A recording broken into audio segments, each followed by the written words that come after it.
Hello, Redemption Church. Daniel Davis here with Sean Nelson, part of our staff who is over some really important work in our church, from live streaming to all sorts of things. I think on his business card it just says he does stuff, but one of the most important things... A guy who does things. A guy who does things. He is a guy who does many things, and he's good at many things. But one of the things that we value him most for is the fact that he teaches our Redemption Sunday School, so our adult Bible study.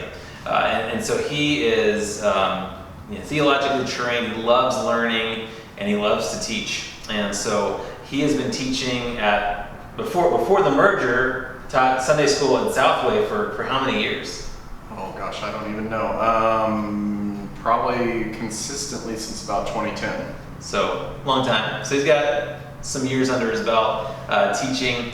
And since we have merged, he's been teaching various classes. But one of the things I want to do in this video is make you aware of why we think that's important. Like, why are we continuing to do adult Bible studies? I know a lot of churches don't do Sunday school classes anymore. So why are we doing it? And I want to kind of give you the strategy a little bit here about what we're doing at Redemption and how we hope it fits together to produce fully formed disciples of Jesus. And so if you think about us in terms of head, heart, and hands, our Sunday gatherings where we worship together and preach the gospel, this really aiming at our heart. It's aiming at our encouragement, our love for the Lord, love for the gospel, and so we sing and celebrate, and we hear and receive an exhortation from a sermon.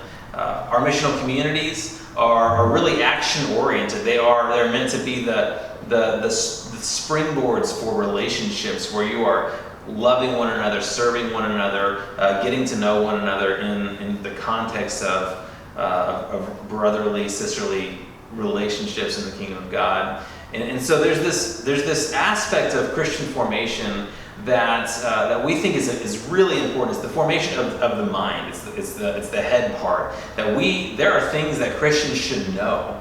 Christianity is a faith that's founded on truth, and truth has to be learned, right? And so we need to communicate that. And there are some aspects of our faith that, in the context of a Sunday morning service, I might not get to preach deeply about. So because we're aiming at the heart, I'm not going to be able to cover everything that we want our members to know as Christians.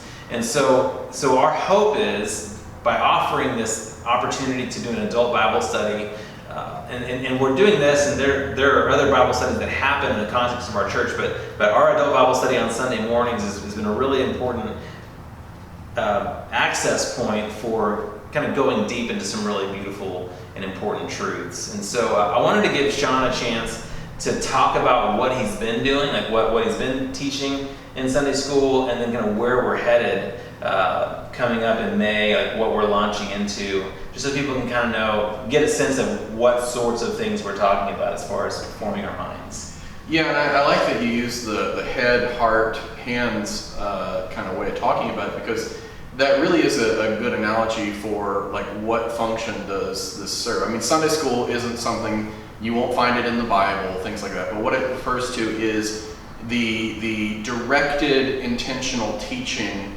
of what the Bible has to tell us in that realm of truth that we are supposed to know.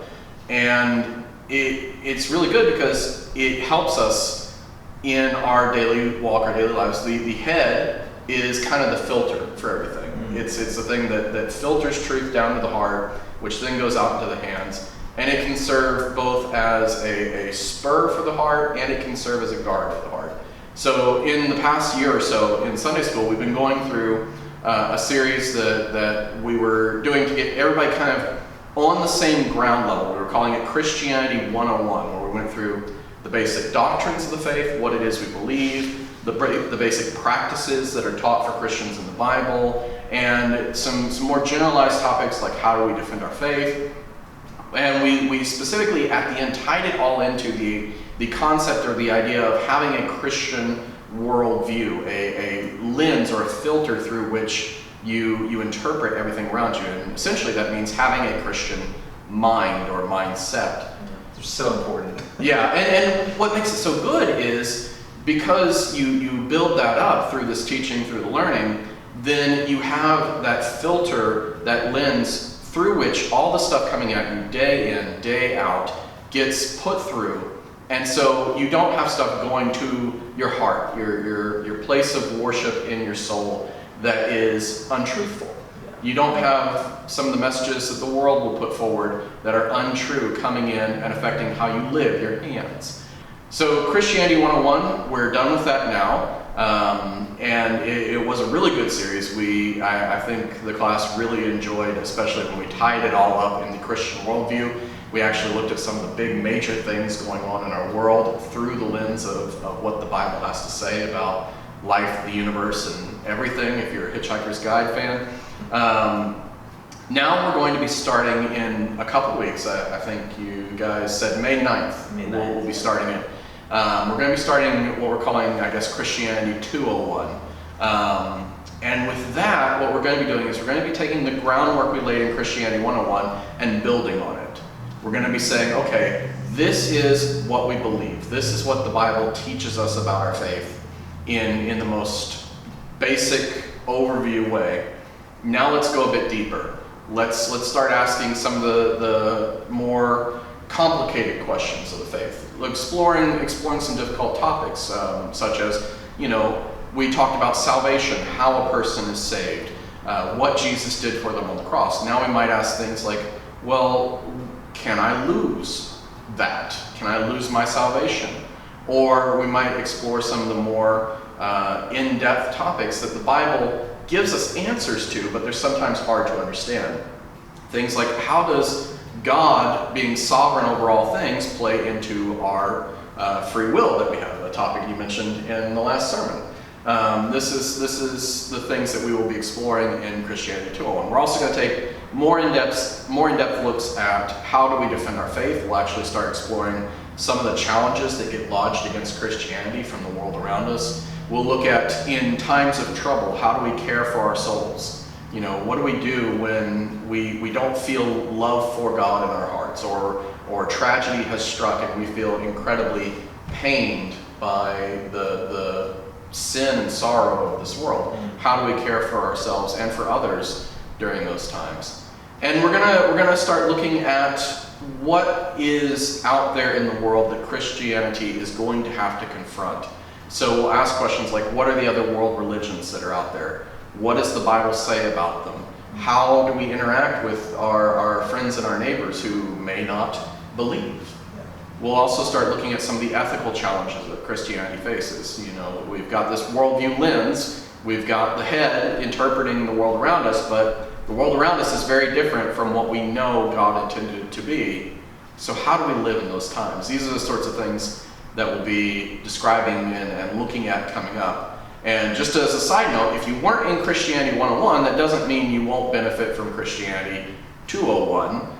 A, because we're going to recap everything as we go, but B, because these are things that if you've been in the church for any length of time, you've probably talked about them at one point or another, so you should be very easily able to dive into the studies we're doing, the way we're looking at them, that sort of thing. Yeah. So hearing all that, I hope you guys feel start to see the benefit of, man, there are a lot of questions that come up in the course of following Jesus in a messy, broken world. And the better formed our minds are, the better we'll be able to love and live the truth that we've learned. And so I'm really thankful for Sean. Thank you for doing this so faithfully. One of the things that we really want to see happen is more people avail themselves of this resource. It is a good gift. Right now, Sean, why don't you tell them kind of how to be involved, practically? So on Sunday mornings, we're currently doing Sunday school during the 9:30 service. So if you don't attend the 9:30 service, but you attend the 11, you can show up at 9:30 and come visit us out in Annex C. That's the building where the kids go during children's church in the 11 o'clock hour. Or you can participate on Zoom. Every week we send out a Zoom link. It may get a little bit more complicated as people start showing up in person. but we are doing this kind of hybrid class now where you can participate online or in person, and we're setting things up to where we'll all be able to hear each other and comment and things like that. So every week, I think on Saturday, the Zoom link gets sent out for Sunday morning. So you can just click on that and it'll load you right in as the hour starts. Well, I know this has been a longer video than usual, but we wanted to give some time to preview this, to help you know what's coming, and we'd love to see you get more involved. And you might be hearing from us in the next month or so about how to make sure this is as available as possible to the church. But for now, just know 9:30 in person or on Zoom. You can come and annex C and get involved. You can also kind of go back and look at some of the old classes on our YouTube channel to continue to feed your mind with good, nourishing truth that hopefully forms the way you live and love the God of the Bible, Jesus. So thanks for your time, and we hope to see you soon.